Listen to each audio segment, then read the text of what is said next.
Hey everybody, this is a quick video in case you have Edifier W240TN wireless Bluetooth earbuds and you need to do a hard reset on them. You might want to hard reset them for a variety of reasons. If they are not connecting to Bluetooth, if they are not syncing with your device, if you're getting sound only out of the left ear or the right ear, or if you're having any other kind of problems that you need to troubleshoot where the earbuds are not working, a hard reset will fix a lot of these issues.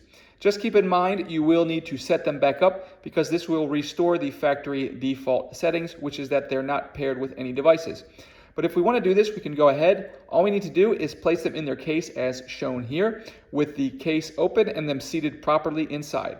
Then we'll turn it around, and on the back, there's that button on the back. You'll just touch that button 3 times in relatively quick succession, 1, 2, 3, at which point this indicator light will begin to flash from side to center in kind of a circular fashion until it is complete. And when that stops happening, the reset is complete. You can close the case, open it up again, take the earbuds out, and pair them as new earbuds.